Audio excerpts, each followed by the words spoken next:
Hate to say it again, but we were right.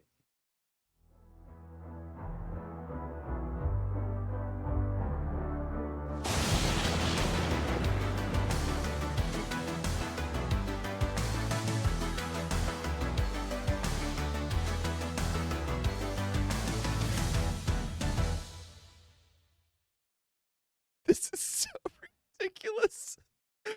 It's so stupid. So I had to make some fundamental changes that now include my mic as input during the intro video, which means that I'm probably just gonna have to edit this video. It is what it is. You're gonna hear us talking in the background. Like I was just trying to hold in a laugh the whole time. Because, like, while the intro video is going, it's live and we can just chat.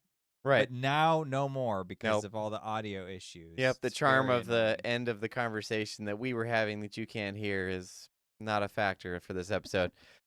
Okay. Welcome to the HolmFront. I'm Tyler, your host, and to my right, as always, is Mitch, my overly artistic friend. Hello. Hello. We were right, We were right. and I feel so justified. How about taking a moment to just bask in how right we were? Feels so good. Okay. Look. We reviewed the trailer. The trailer was bad. It's a bad It's trailer. even worse now that I've seen the show. By the Right. way, what show did we watch? We watched Andor Season 2. We watched Andor Season 2, which tonally is so far removed Completely. from the trailer. It's nothing like it. Nothing. In Thank any God. way. Thank God. So we Yeah, got 'cause the trailer looked lame. we got we got such negative reviews on the trailer review. Like, look, whatever, you can disagree all you want. That's not the problem. Problem is, we were right. And the show is so much different and so much better than that trailer led you to believe. So, Yeah. I would encourage you to go rewatch that video because I actually liked that video. I thought it was good, but I mean, Okay. whatever. So, we watched Andor Season 2, and Yes. we have a review up of Andor Season 1, which is a phenomenal show. And Yes. it's funny because Disney has created this environment since its inception of the Star Wars Disney lexicon that they refuse to make good Star Wars content. That And is so in the contract, yeah. I was under the impression that maybe it would come back, so I watched the sequel trilogy. I watched Force Awakens, Rogue One, Last Jedi. Last Jedi almost killed my entire interest in anything that they would do moving forward. And I wasn't initially going to go see Last Skywalker. Ended up doing it anyway because someone offered me a free ticket. And then when the Mandalorian show came out, I was like, okay, maybe they'll redeem themselves in the show. I ended up not liking the Mandalorian. I liked like an episode or two or something. And then I tried to get you to watch it to see what you thought. And you were just like, please stop tormenting me. I didn't like it at all. So slow, just walking.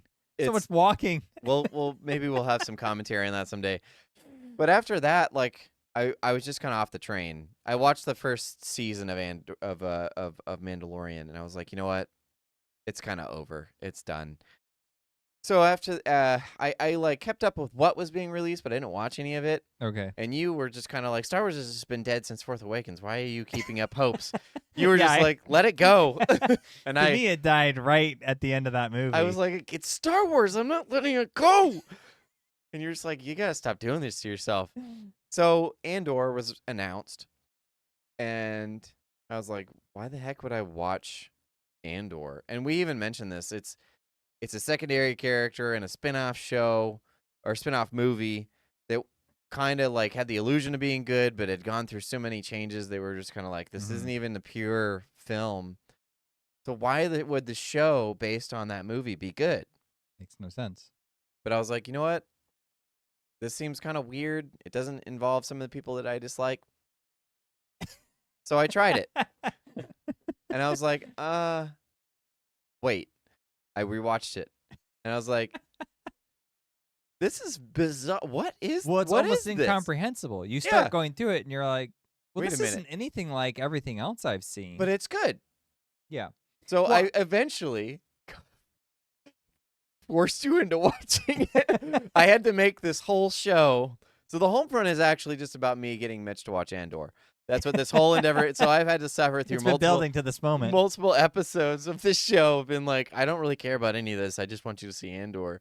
So I was finally like, well, you should watch it for the show. So you ended up watching it for the show, and then you're like, that was really good. Yeah, it was phrased as a question because it was just incomprehensible wait, with everything what? else. Because you basically watched it twice too, but not for the I same did. reason. But you did watch it twice. Yeah, I did watch it twice. But yeah, it just kind of. I mean, because here's the thing: it's sort of like with the other shows. I know, like we've seen some of them, like or bits and pieces, like a little bit of Skeleton Crew, and and some of this other stuff. But even if you haven't seen it, the internet meme stuff is kind of enough in a lot of ways. And And my that's not to say that we form opinions just based off of memes. Like we do stay somewhat informed. yeah, I'm just saying that like there is some credence to that because as we saw with the whole Amelia Perez debacle, the meme clip of that everyone's making fun of, that was the movie. It plays that as straight laced as you can imagine, and it doesn't work at all. So there was no redemption for that one, and that's like one example.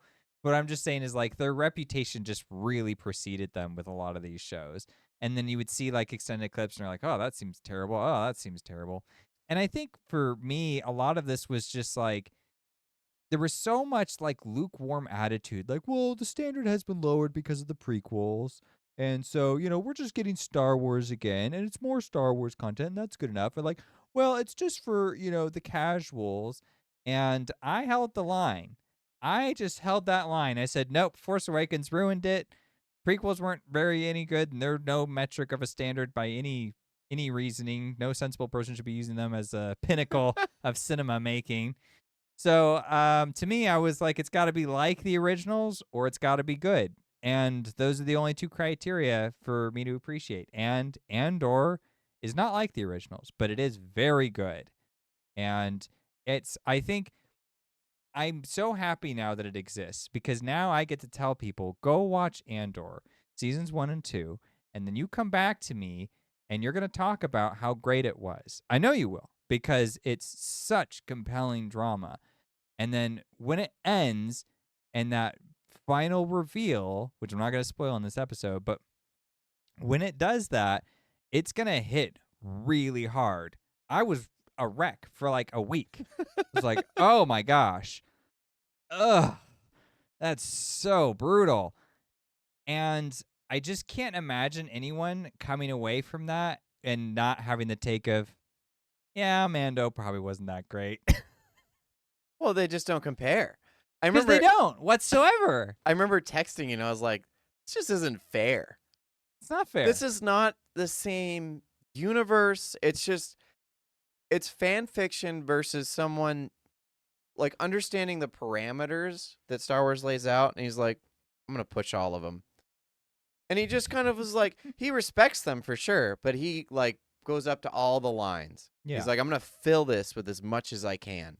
Mm-hmm. So Tony Gilroy really understood how to make an original story in an existing, we'll call it a brand in Star Wars. And the first question we asked with season 1 was like, how? How did this make it? And my theory was that Rogue One, despite its flaws and despite its the background battles and wars and stuff, made it and held the popularity that it had when it released, regardless of its financial success during time of release. Sure. So because of that, I was like, okay, the shows are just kind of like this. Enough people are excited enough for Star Wars content that you're going to have an audience, but you're going to have a lot of mixed reception, and they did. Specifically with some of the shows that they were just allowing to push too many boundaries and be too much like propaganda. Yeah. So then they're like, you know what? Let's return to form. They'll make this show based on this movie that is holding its popularity, and we'll see how we do. And again, it didn't involve all the people I dislike, so I was more willing to try it than not. And so it gained a reception, and it took a while, but season 2 finally came out, and boy, did it come out! Yep, credit where credit's due. It's very, very good, and good job on Disney for approving the project and not getting in the way. Yeah, Yeah, because I'm assuming that was what I think that was my theory in the last one too. Is like if you just allow Tony Gilroy to just do his thing and don't say no, don't try and put him in a box. The only thing that I think may have happened was that, and this is pure speculation, but I'm assuming that he probably wanted one more season. A third one? I would assume so. Maybe. I'm wondering if like he wanted more room to tell this story, and They maybe said he just had one that more. concept. But that's pure speculation. I don't know. But Maybe.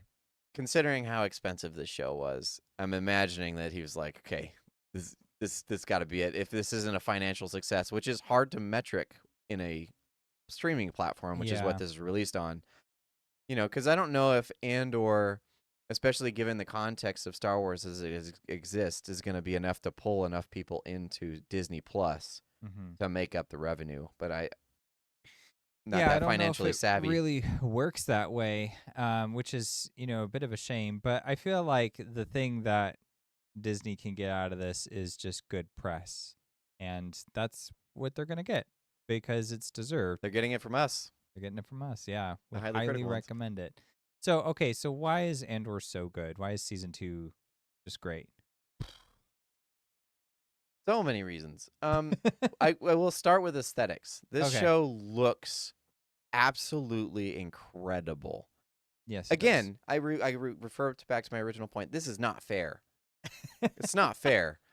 When you look at something like, let's go to the Boba Fett show, and you had Oh, like those teenage bike riders and stuff. yeah. Like It looked like a Mystery Science Theater it movie. did. It looks so bad, and it just looks low quality, and they don't do anything to hide it. Mandalorian has a lot of the similar problems. Like it just looks, eh. This show looks like it's expensive, and it looks it, and Mm-hmm. it's in the sets, and the costume designs, and Oh, the acting performance. costuming. Costuming is on Mwah. point everywhere. Yep. There's nowhere that this falters. Well, I have a few very, very, very minor gripes, but there are like a couple. And I guess I could do them now. Might as well. I mostly like the editing, but there is a sequence where there's like this wedding that happens early on, and it's cutting from the wedding to this other scene. Oh, I where meant the- just I meant in the costuming. It doesn't oh, and the falter. costuming. No, the costume No is falters. flawless. Absolutely I love flawless. the costumes. But go continue your point, I please. could talk all day about those costumes. You don't understand. It's phenomenal. I just meant aesthetics overall. Like the editing has this moment though where there's like this wedding and it's cutting from that to this other scene. And the other scene is like these people being like horribly mistreated by the Empire. They're being like beaten up and incarcerated and stuff like that, or like kind of leaning in that direction. And then it just keeps flipping back and forth. And every time it goes back to the wedding, it's just people in this rave basically with loud like music that didn't fit at all.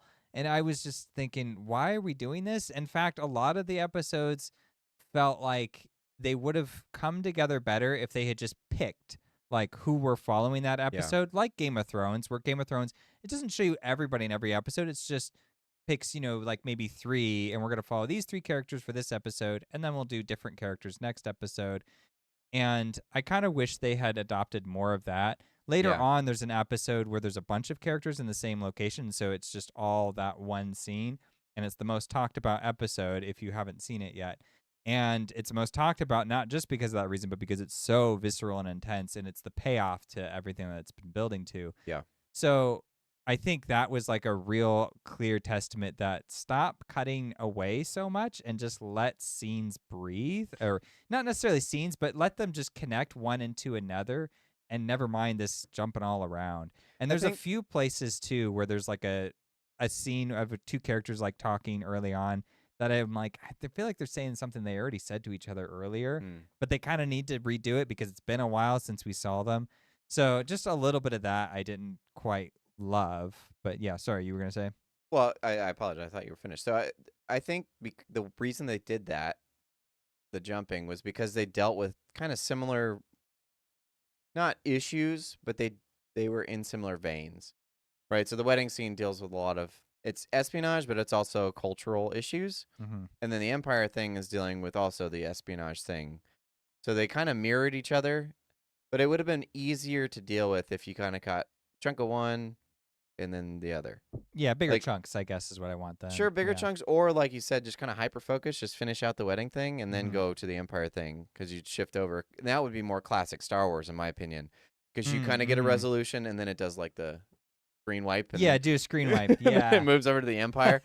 I mean, it doesn't quite fit that style, so don't do the screen wipe. But it mirrored each other, and they thought they could jump back and forth. But it was too jarring for what they were dealing with, because it was such heavy material, and it's kind of hard to keep up, because they're introducing like new worlds, new people, and then how they're politically manipulating them on both fronts. And Mm-hmm. so it's a lot of information to take in. It's kind of this overload.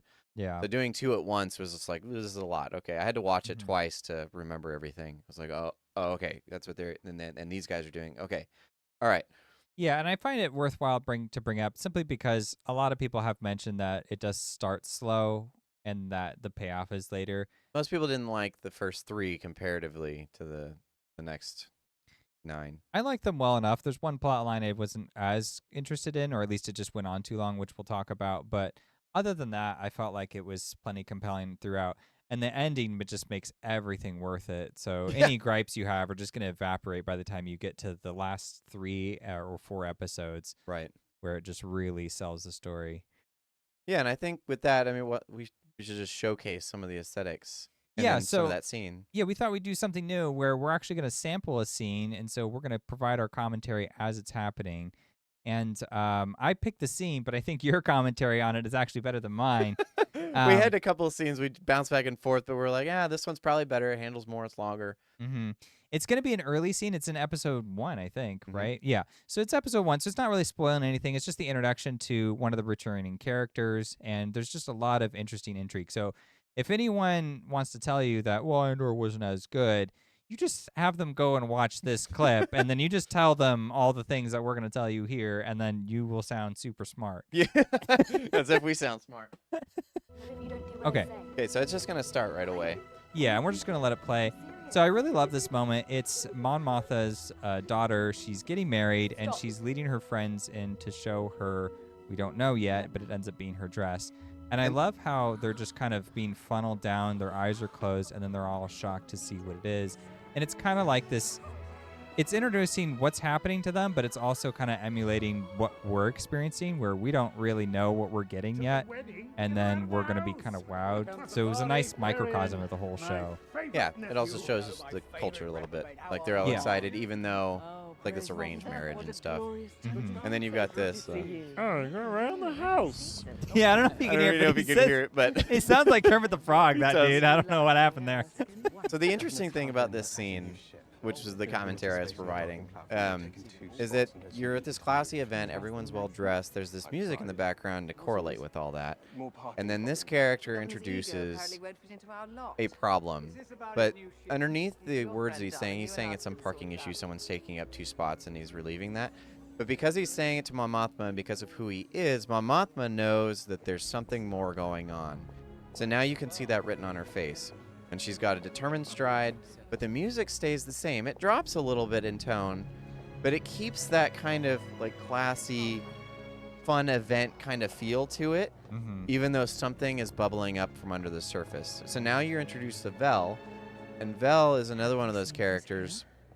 One, she's always serious, but she's dealing with, she's intrinsically connected to all the current players. Yeah. But then outside of all that, she's having to exchange all these pleasantries with people that are arriving, these guests that are arriving. And so it's showcasing that like this is a very important event. All these important people are here. She has to interact with all of them, even though she's got something more important to deal with. And the double life that she lives Right. of just let's hang out with the dignitaries, but then also relationships.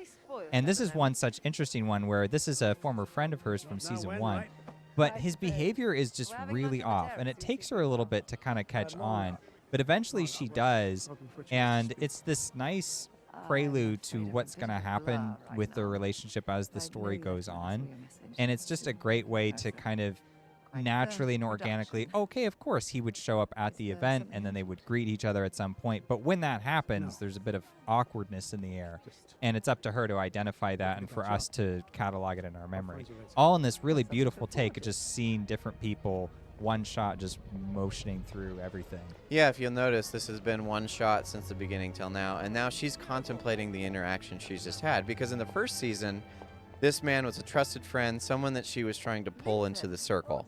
But now he seems distraught, he seems distracted, he seems like something's going on, and he's not acting normal. But she has to file that away because she knows that Luthen is here. And this is where we're introduced to Luthen. So Luthen's now, he's introduced in the same manner. He's got this big smile on his face, he's exchanging pleasantries, but he's in this purple outfit, and the first thing he says is that it's a secret. She asks, "Why are you here?" And he said, "It's a secret." Yeah. So he's saying more about this story than what's being shown on screen. Because he's the secretive character. He's the character in the back that always has things together and always has the secrets, but he's the best secret keeper. He's the one that can hold himself together in contrast to the way all these other characters carry themselves. But then you come to this scene where he's like, time to reveal the secrets, time to make sure that we're still in control despite the pleasantries we're putting out for the world. Yeah, so he meets with his assistant then, and their dialogue here is less layered. Everywhere else, it's I'm saying one thing, but I really mean another, and only you understand what I really mean. And that's revealed in his face here, too. Yeah. Everything is serious. And in here, they're kind of a little bit more overt, and they're just checking around to make sure no one's watching because they need to make the communication just really that succinct. I also just love his freaking purple outfit. It's so great. Yeah.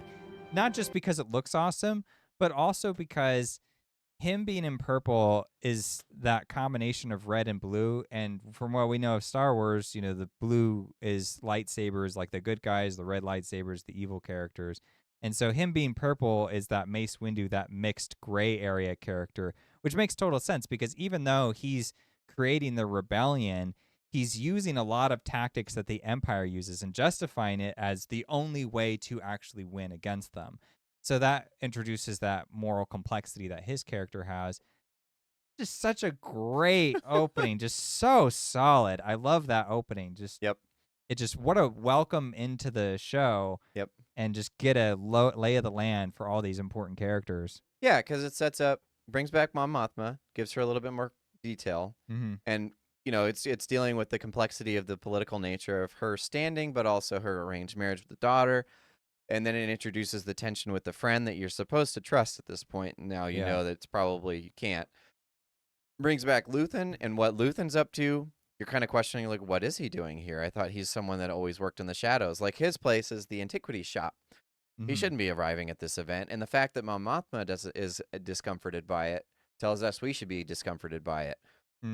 So all that's communicated while dealing with this event that's in universe, and also setting up this double nature of the show of like the things that are happening with the characters don't quite match the music, but on purpose, and therefore it feels like it fits. It doesn't feel so disconnected. And then they're all saying things that have double meanings, and so you're constantly trying to pick up all the details and the nuance that's layered throughout the show. It's fantastic. Well, yeah, because that's what makes the writing just so strong is the dialogue, and they definitely scaled back, I think, a little bit from because I complained in the first season that it was a little too Shakespearean, where characters would just go on and on with these monologues, and it was so intricate and complex. I'm like, this is maybe a little too much. They actually scaled it back a little bit, and they found like a shorter, more succinct way to convey what this character intends, and then back off. And I think that actually worked very well for them. Even right up to the very end, like the last episode is the most sparse that I can remember, where the dialogue was just very, very brief, and then it just moves on, and that's it. I thought that was an interesting choice to just be tampering off for a lot of these scenes instead of talking and talking and talking. We knew at that point. Yep. So they just have to have a line that sums up what their character was about or what was happening as they understood it, and then the end. And I thought that was really effective as well. Speaking of, we're going to enter our spoiler section now, but we're not going to spoil the very, very end. So, you know, you can still keep watching if you're really on the fence, but just know we do highly recommend it. And it is probably best just to not have any spoilers. I think you'll appreciate it more that way. Go watch Andor season 1 and 2, come back, and we'll continue from there. All right. All right. So let's move into spoiler territory. We're here. Okay. So one thing that scene set up was the moral ambiguity ambiguity. There we go. Oh, Having a hard time with that word. Jeez. The moral ambiguity of the factions in the show, and that's most exemplified by Luthen, because of his portrayal from the first one, but also like his visuals, the purple and all that kind of stuff, and then his conversation with his assistant. Tensions are rising, and so the thing that this wedding is mixed with that we were talking about earlier is this setup of the Empire trying to take over a specific planet that has this resource, and so they're this rich people. They make clothes for the galaxy, or certain portions of the galaxy, I guess. Very proud people, but they don't care about any of that. They care about what's beneath the ground. Like, we need to mine this material, and this is where it starts to introduce us to where it connects to more of the external Star Wars universe. So, Rogue One, and then subsequently New Hope. So kyber crystals are on this planet, but they're trying to figure out how they can best get to those materials, because they know that this planet's people are not going to allow them to do any of this stuff. So this sets up the other scene we discussed putting in the show, which we decided against eventually because it wasn't as long, it wasn't as complex, but it is a really good scene, as you're reintroduced to Deidre, and they also bring back Director Krennic. Yes, which so I was these are the so Empire excited for.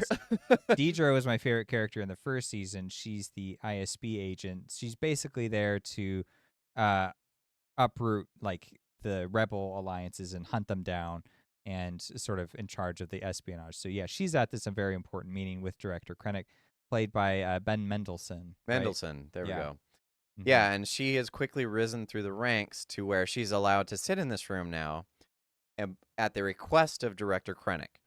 So that leads to a conversation that they have, and that's another interesting contrast, because he sets up this he introduces them to the Gore people, and then he says, all right, this is what we need to do. Speak amongst yourselves. So now they're all standing around the room. They're holding like cups of tea. Yeah, and like It's like- crumpets and stuff. it's like this we're gonna manipulate and kill these people without making it look like we're the bad guys. Yeah, because they set up, they're like, there's like 9 planets and like 800,000 people that need to, or 9 cities, that's what it is on this planet, and 800,000 people that need to be basically pushed out of the way or wiped out. We're talking about genocide. Yeah. And they're like, well, how do we do this where we're not seen as evil by these people, by the galaxy? Because the galaxy is ruled by the Senate. And so the Senate, as soon as the people of Gore talk to the Senate, like the entire galaxy is going to be aware of what's going on. Right. So they're like, well, we have to slowly raise the temperature or whatever. Also, good writing tip before you move on is I love how the way he explains to them, the Gorman people, is he plays this advertisement that's in universe of showcasing, the silk robes and things that they make, and it's just like, who are these people, and introduce you to the culture of Gorman, blah blah blah, and it's like this old style. It's like a 50s commercial. Yeah, basically. It's like, we are the Gore, and we make fine materials for the entire galaxy. Yeah. It's like, and it's great because he plays it for the room full of Imperials, like all these higher ups. Yeah. Who are obviously evil. Straight-laced watching it, and they know it's not about the advertisement. Right. But it was such a great way to have, something else enter the room and then leave, and then now new element. Now we're going to have tea and crumpets, new element. So take your environment and really just uproot everything you can out of it before you move on. It's a really great writing strategy. Well, it also sets them up because he's like, well, this is their culture, so you guys need to know this. You guys need to know who it is that we're dealing with. That way we can find the best solution to our problem. Right. As much of a problem as this. When people are problems, The one that you we've just created. start evaluating your morals. But then he kind of sets it about the room. So this is a common tactic in this show that's shown from the Empire, is that we want to hear from the people we've placed in charge all the solutions you might have to offer. And this leads to the conversation that Krennic has with Deidre. So he comes up and basically lays out that I've requested you to be here. I know everything about you. I know who you are. And I know that you have an answer, and I want to hear it. Because she claims to be this like higher up kind of arrogant person. And one of the first things he says is like, you think you're hard to read. You need to get over that. You have a plan. You've had an answer. Since you've come in here, I need to hear what it is. Oh, yeah. Actually, before that, though, she kind of puts up this front of like, oh, it's just a lot to take in or whatever. She Right. tries to brush him off a little bit because you don't want to be the target. It's like, what if you propose the idea and it fails? This All kind these of higher stuff. ups are going to know my name. Right. And I'm going to be in trouble. Right. I'm the newbie in the room. I better not. And then he's press her, and she's like, "Okay, well, I'll give you an answer." if And you she want it." does. And it's interesting because that sets up for the rest of her arc specifically, but also kind of the rest of the arc of the show, is that no, you need reliable rebels. You need someone to rise up so that they look like they're against you. You're not against them. Yes, So she exactly. plants the seed and leaves, and he's like, I got my answer. He just Mhm. kind of gives this little smile, and then it shifts over. And Yeah. this is perfect example of a couple of things. One, this writer has complete faith in his audience. Yep. He knows, okay, I've given you enough. My audience is here from the first season. They know what I'm doing. I don't have to give you any more details. Mhm. Two, sets up two of the primary antagonists. One, Mhm. Director Krennic, who makes it to Rogue One, but the other one is Deidre, who we've already followed, and this is a natural progression of her character. Right.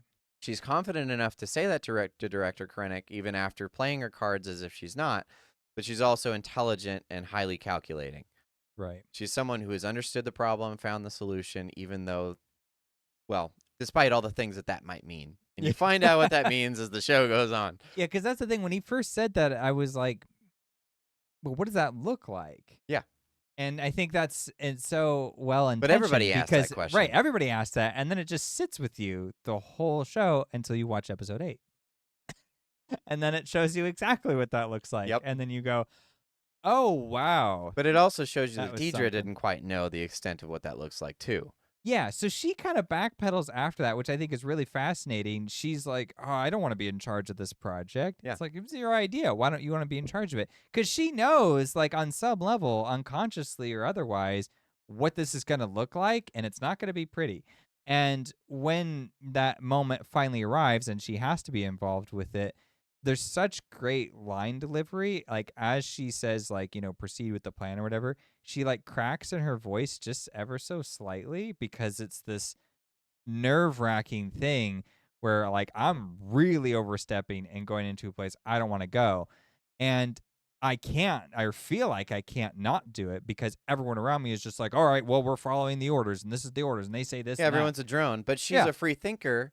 But Right. free thinking comes with the consequence. So that's the thing. Her character is best summed up in I want the credit without the responsibility.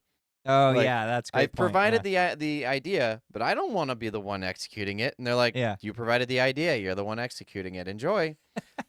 Because, like, we get our results either way. Right. But you're going to have to deal with the consequence. Like, if you want to progress, you need to be the It's kind Yeah, of yeah. the same of like, when a character's forced to kill another character to test their loyalty, kind of like when Jon Snow's with the wildlings or whatever. Yeah, yeah. It's like, yeah, they're pushing the limits. And so it's like, Mhm. yeah, hey, you have to know what this means when you present this. So you Right. might as well be the one sitting with it. Because Exactly. that might mean that someone else sits with it. Like these other guys are like, I don't want to, there's responsibility. I don't want that. You do it. Brutal. But that's how your characters need to be treated. This is that fundamental thing that the Right. sequels just totally forgot about. And a lot of movies nowadays, especially like mainstream slop, like they totally forget to just give their characters consequences for the things that they say or hold them accountable. And this show doesn't really do anything. It's just all it says is, well, that character said it. It was her idea. So now I'm going to make her suffer the consequences of following that through.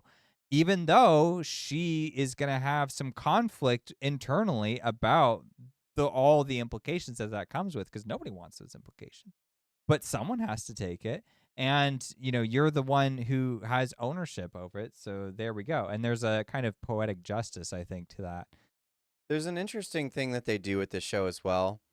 It kind of relies on your knowledge of Star Wars, for one, because the Emperor is mentioned, but he's never shown. Mm-hmm. They never have to. They show who follows him, which is enough to speak to his character, but they also show how people fear him. And the fear of him is enough to make them do questionable things. And this is an Yeah. interesting way of showing a moral decay in a society or an empire, I suppose.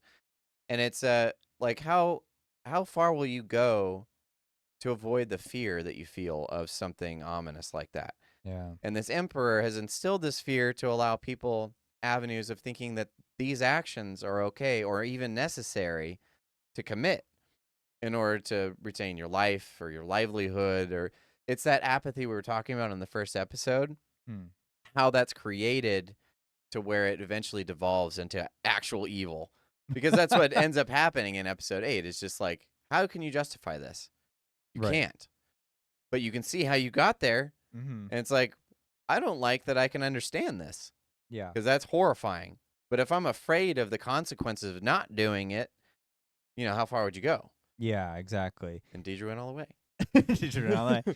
That scene that we keep alluding to, I don't think we're prepared to do a full breakdown of it. What I will just say is the things you need to know is that it's very World War II inspired. A lot. Like, especially in the costume design for the Gorman people. So them being a stand-in for the Jewish people, I'll just let you use your imagination there. But it was kind of one of those things that was such a small part of the inspiration for, Lucas's original vision for New Hope that then becomes fully explored. It's like, well, they were really like this. Mm-hmm. And I have to say, it is slightly weird still to me, though, to see, like, stormtroopers. Because in the original movies, the stormtroopers are not very threatening. They're just kind of goofy to me. Right. They're just, they always miss, They're just there for phasers numbers. Like, yeah, just throw exactly. enough, you'll get something. Right. But then in this, they're like gunning people down. It's horrible. You're like, sheesh. Well, they're what Obi-Wan said that they were. Yes. Right. These blast points. Only stormtroopers can do these kind of things. They're so precise. Right, exactly. And then they're shown to be not precise at all ever.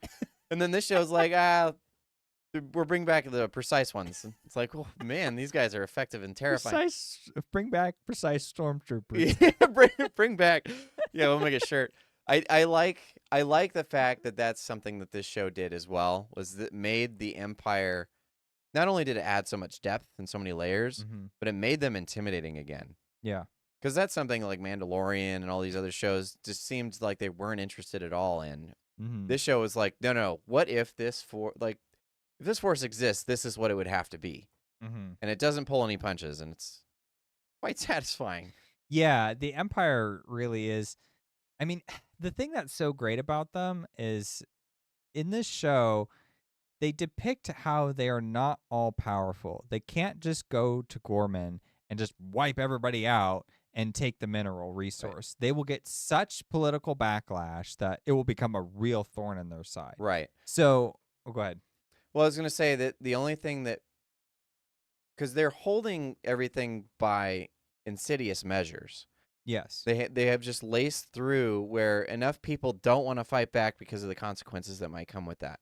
But if they incite something that can be viewed as evil and everybody rises up against them, kind of like in the first season, it was shown on a small scale. That one character delivered that speech where that planet revolted, and they're like, okay, we cannot do this in a public setting. So they need to be smarter about it. And that's when they start to use more insidious means to deal with the Corpsman people. Mm-hmm. And you see how they learn, but also how effective they can be when they try. Yeah, and their whole strategy is manipulation of the media, which I thought was apt way to go about it. Yeah. And it's the whole point that Mon Mothma critiques later on in the show is that, like, when what we say and the objective truth of what's happening is such a vast disparity, that's really a problem. And it ends up putting people in a position where they start to, completely lose their sense of reality. And it was a really just apt description for our present age where there's so much media that we're bombarded with all the time. And it's very difficult to start to parse through that and get at the truth of something. Yeah. And, there's pushback on all sorts of angles, but it's kind of this, I like to call it just this really, very real, but unfair injustice that's basically been put on people. It's like, well, now it's your burden. You've got to decipher through all this stuff. Right. And come to your own conclusion based on all the information you can disseminate. That's a lot of information to go through, and you're only one person. You don't live in Washington, so. I mean, you barely have enough time on average to sift through things that deal with you directly, let alone anything larger. Right. And that's one of the things that this show expounds upon, is that in that meeting as well are two, I guess, media guys, reporters, or whatever it is that they are, and they're introducing ideas of how they can manipulate people to believe certain things. They're like, oh, we'll just say, use this headline, or we'll just report on this thing, or we'll make it look this way, in order for people to just jump on their side without knowing the full context. They're like, Yeah. this is how we manipulate context, despite what they're doing, what the truth is. Yeah. And that was what, Mon Mothma ends up speaking out against, is like, when truth becomes so muddled, what are people to do? They're gonna fight back against what they believe is wrong. Right. And that's what the Gorman people end up doing, is like, they're manipulated into action, but action that they believe is justified. Right. And eventually it leads to a larger downfall, which is Mhm. interesting as they show, because certain characters start to see what's happening as it's too late. Yeah. And they start to understand, like, oh, this isn't what it appeared to be. This is bad. This is worse than we thought it was, but there's nothing we can do about it anymore because it's already moving. The momentum has gotten so much speed that there's no stopping it. Yeah. So eventually they just have to sit and watch in horror. And yeah, it was a phenomenal way of showing how controls kind of just gets locked in. Mhm. Because eventually, when you shift the narrative so far, people are going to start to trust the wrong side. And that's kind of what they were showcasing, is that the Empire was shifting belief and shifting narratives in order to make them seem like they were the trustworthy ones. Right. It wasn't our fault. Right. Those Gorman This people insurrection were crazy. that happened, we had to do something about it. Yeah, which is something that was actually in the show. So For real. Yeah, I mean, that's why I say it's so timely. But I didn't actually think it was politically based either, because you Right. could kind of take it either way. You could use it for whatever message you want to create.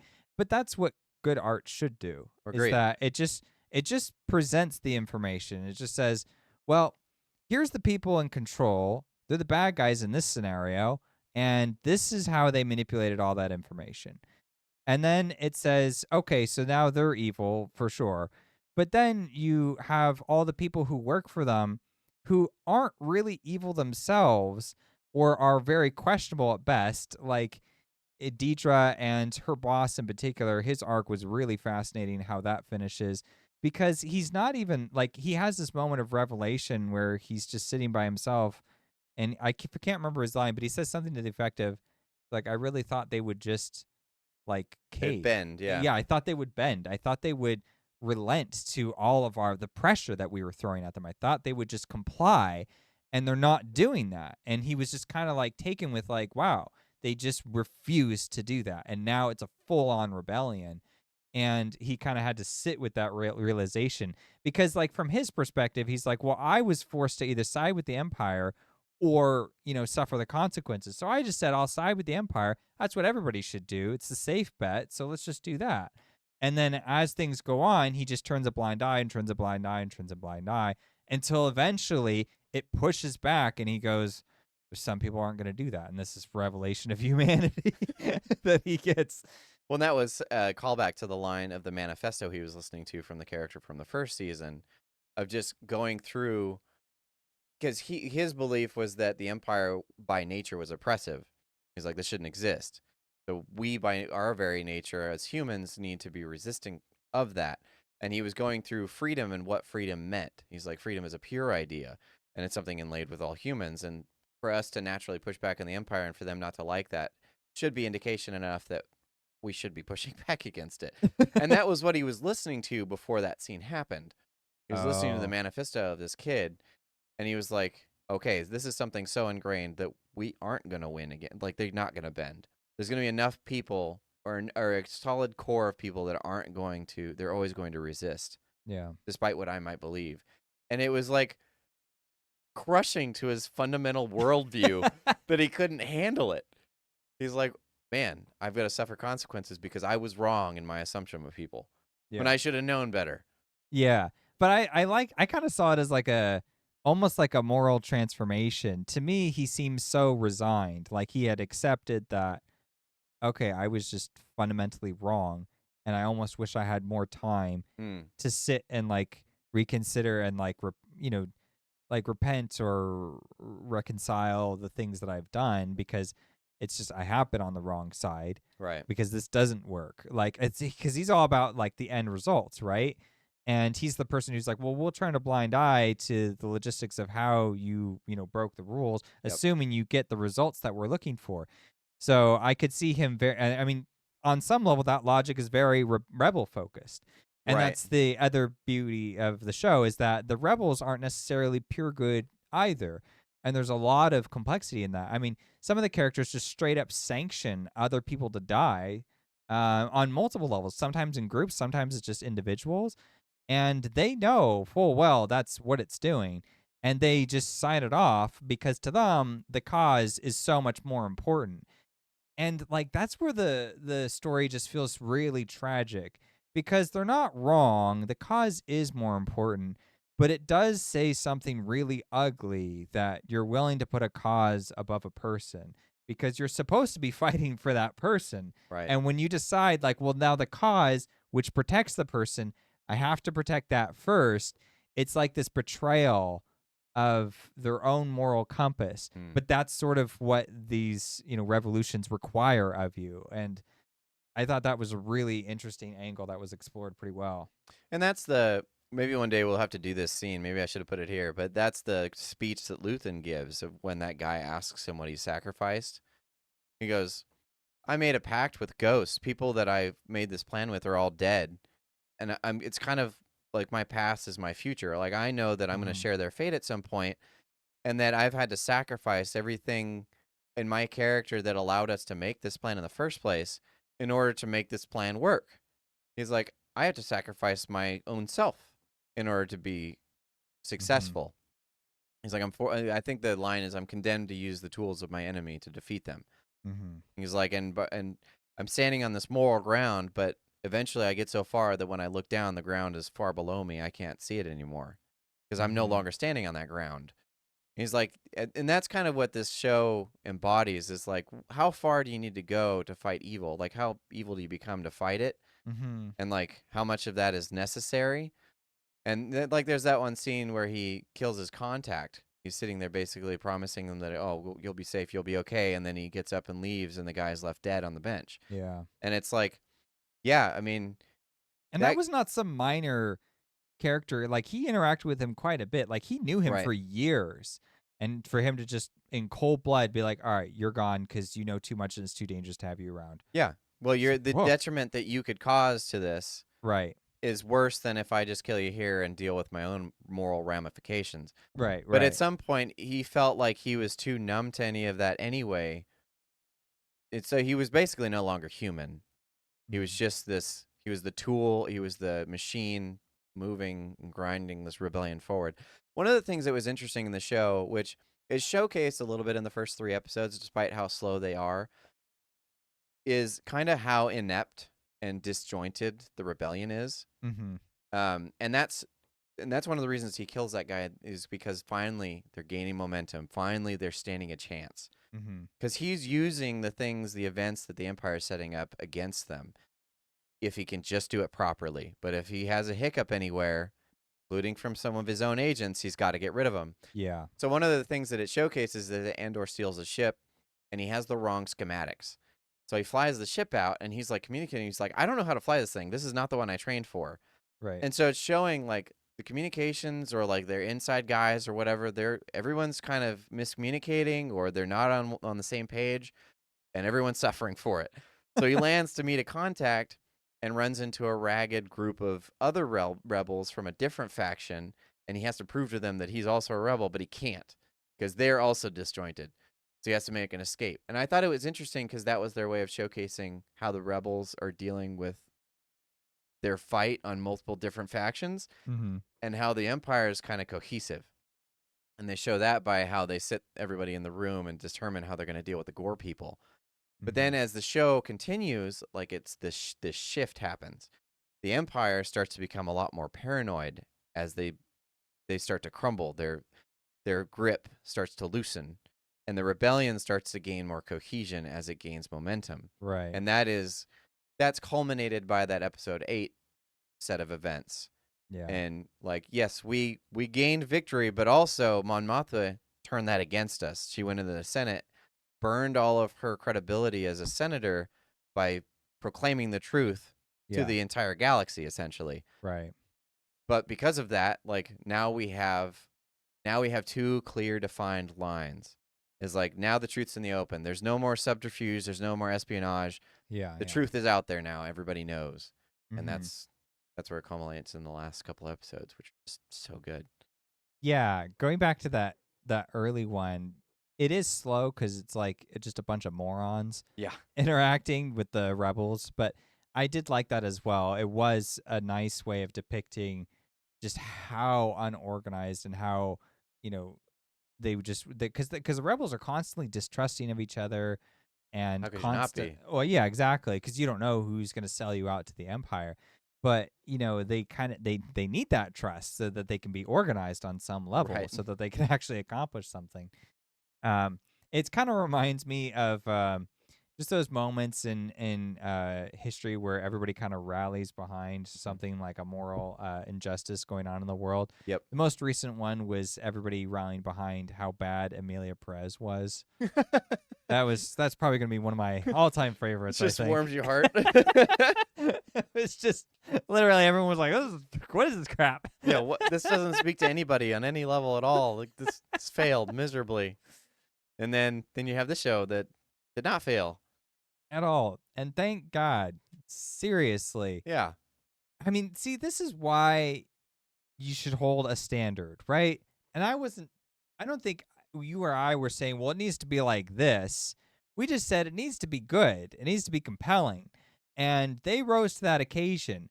And so we didn't give any free passes to all this other Star Wars schlock they've been putting out. And so now that we haven't, it's like that disparity exists for now a good reason. Because, it's like if I'm like, well, the Acolyte was like a 3 out of 5 star maybe, and well, I guess I could give 4 stars to Mando and Skeleton Crew, 2.5 at least, be generous. Like, no, not gonna be generous. Like, this is the good stuff. This is what I want. Andor, that worked, and it's funny because I don't even really like the main character that much. Like, he's okay, but he's the least interesting part to me. True. And like, it's so strange. The side nothingness character just like. There's the story He for was you. the open door for this. Because this is not only a standard for Star Wars, which you can argue. I mean, that's an interesting, it's interesting to see what boundaries can be opened up by Star Wars, but what doesn't necessarily belong in Star Wars completely. And we talked about that in an episode in the first episode for season 1, because this doesn't quite fit with Star Wars as Not really. the brand, but also this just kind of set a standard even for TV shows in general. Oh yeah. Because the writing is it's so above par and so intricately woven. It's just so good. But also, like, the costuming, the music. By the way, the music in this show. Oh, so much better than the first season. I don't know what happened, but they wouldn't talk to. They're like, look, man, you gotta step it up a little bit. It's gonna involve a lot more than what we did in the first season. He's like, I can do it, and by God, he did it. And they got him a tag team. They got him a buddy. Yeah, and his buddy did a great job as well. Yeah. So yeah, if nothing else, listen to the score. So much better. Yeah, and actually that kind of reminds me too. In the early parts of the season, there's a lot of time spent with Mon Mothma's daughter, who's getting married in this arranged marriage, and so they're at her home planet, and they're going through all the customs of that culture. And I really liked that whole sequence, actually. I know it's kind of boring. It doesn't really progress much. But for me, it was a way of just humanizing the world so much. Yeah. Because they're going through this traditional custom. And even though you don't know the customs, you're just so familiar with customs in general. And a wedding is a great context for that. So it was just really a really good idea to just ground everybody. And we're still carrying on life. And these are the things in our conversations happening in the background. And we want to just celebrate and embrace, but we know there's all this wrong and this bad that we're fighting with. And I just thought it was a nice depiction, because there's sometimes in life like where you kind of have to do that. Like, you have to still be present for this wedding and this happy occasion. Yeah. Even though there's all these other burdens, and even though even the context of the wedding isn't great.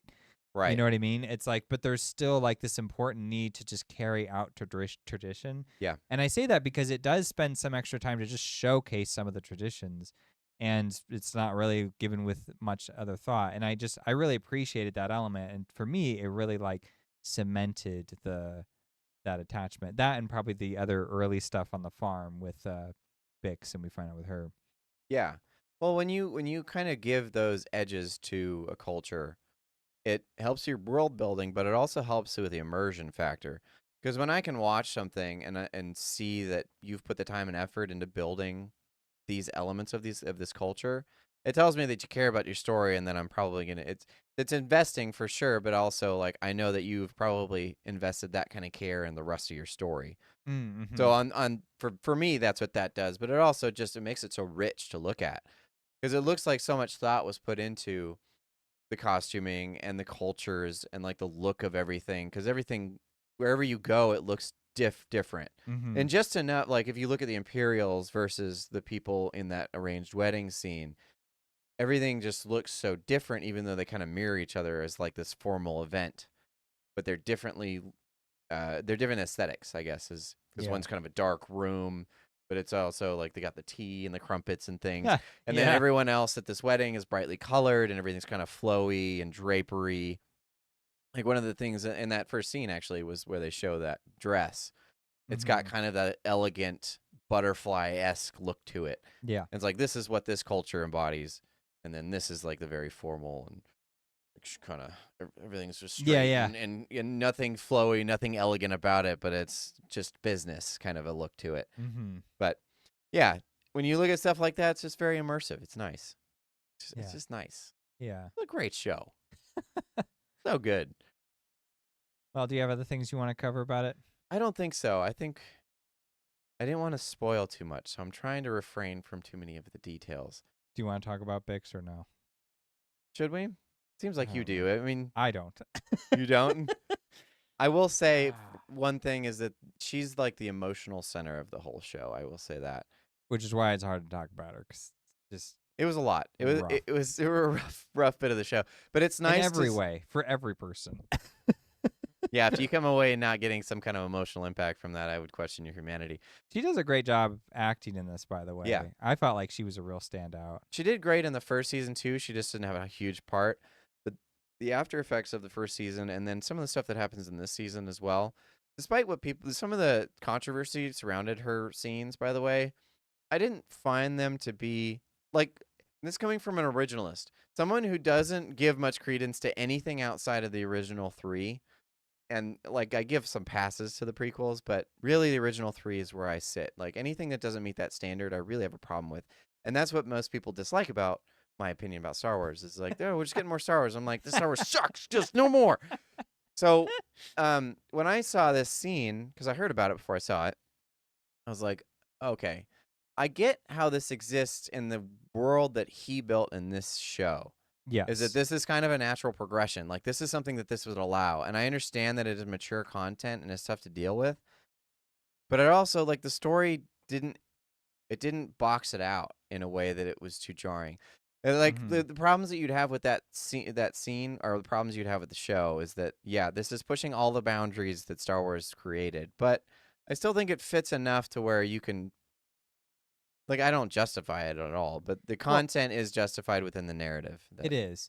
And I also would say that the scene doesn't really go that far. Like, No. I didn't think. I mean, It's it always could have been. the content is always gonna be disturbing. The subject matter is just gonna be disturbing. Yeah, you're unnerved, you're on the edge of your seat, but it's not like it's a Game of Thrones scene where you're like, oh my gosh, we see yeah. everything. Yeah, Game of So- Thrones. Oh my gosh. Yeah, it's nothing like that. And for me, the scene was like, it was trying to like break down that barrier of what these things would actually look like. So this is where Star Wars is modern, right? Because all this other stuff is like, well, let's modernize it. Well, how? It's like, well, we'll throw in With our fancy- propaganda. yeah, with our visual effects, our enhanced visual effects. It's like Yeah. none of that stuff modernizes it because it doesn't actually talk about anything modern. What modernizes it was like that scene because it's like, hey, these are the dark realities of the things that the Empire actually represents that we all knew. But, in 1970, you didn't always necessarily get into the roots of that. Well, today we're going to get into the roots of that because that's what millennials really like. That's the kind of art they like to make. They don't like it when it's Sugar coated. Yeah, they don't like that. They want it to just be like, up in your face and this is the truth of it. And so I thought they handled it really nicely, as nice as you can handle a scene like that.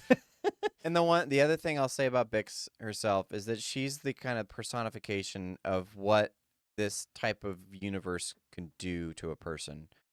She's the Yeah. emotional center of the show, but she's also someone who can't quite take the weight. And so she has a lot of ups and downs, but she's kind of your connection point to what it would be like to live in these circumstances. Yeah, yeah. So it's a rough ride, but it is someone that helps give you a window into what it would feel like in these conditions. Yeah. Which is why this stuff happens. And so on a narrative level, like as a writer, as someone who's creating this thing, like that would be, it's just a way to look into it. It's like, this is what it would be like. This is how you'd feel. This is how rough it would be.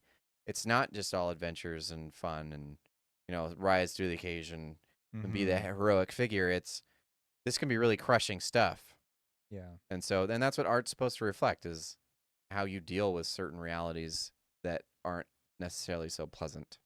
Probably my favorite scene with her is it's just a single shot, and it shows these two like jokesters on TV, and they're in these ridiculous costumes, and they're just like they're doing some comedy act, right? Pretty sure it's referring back to the Christmas special, but I I think that's what they're doing. I think that's what they're doing. But yeah, go ahead. Anyways, yeah, it pulls back and it just starts to pan very slowly around the room, and Bix is just lying on a mattress on the floor, and she just has her arms like up to her face, and she's just staring at the TV, and her face is just so like you're supposed to be watching something funny, so you should be laughing and engaged, and she is just completely in her own head. She's looking at the screen, but she's not watching it, and she's just so beaten down by the world around her, because you're getting her every day of just living in this apartment on Coruscant or living on this farm, Drinking too much, probably on drugs of some kind. And yeah, like dabbling with this stuff. And it was just but it was such a universal moment, I felt. And that's, I guess, where the show starts to really work for me as a connection point to Star Wars, because Star Wars itself, as a hero's journey, was meant to be universally appreciated no matter when, right? And I guess this moment just really encapsulated that kind of lonely isolation, those points in your life where there's this a facade of happiness around you, but you can't partake in any of it. And your very real life is just so bleak and dark by comparison. yeah, she's being crushed by the weight, and the only time that she seems happy is when Andor would come back, but he's never there. Yeah, because he has to fight this rebellion. Yeah, because he's got this responsibility, and so she goes through those patches of dark and light, essentially. Mm-hmm. Yeah, it's a good window in, but it is an emotional roller coaster. Yeah. And like, again, don't want to spoil the ending, but like when it ends, it's just like this emotional gut punch. But the setup for the scene too, or specifically like the last couple of shots, they're very reminiscent of how like old school Star Wars would end, but in such a way that it had such a dark, edge to Connotation, it. yeah. Yeah. And I think that worked really well for that modern context again, like getting into something that taps into things that we're concerned about and we appreciate in our art nowadays. And like without the preaching, like I don't need it preached to me. I need it to like have that spirit of what matters, and then I can take it the rest from there. So yeah, this was a really, really rewarding watch. And I guess the home front's done now that I saw it. We're good. This is the end. Thank you for being a part of this journey. Yeah, was that a vague enough way to I think deal with so. Bix? Okay. Yeah. I mean, I don't want to get into the stuff at the end. It's That's just too fair. heartbreaking. Yeah. Left me messed up for a while. I was like, oh my gosh, this is so hard. Testament to the show. Yeah. Go watch it for sure. Mm-hmm. Anyway, There's so much else that we didn't even cover too. and I'm okay but- with that. I am too. It's just, it's really, really good. Really worth the watch. Yeah. Would recommend. Thank you for watching.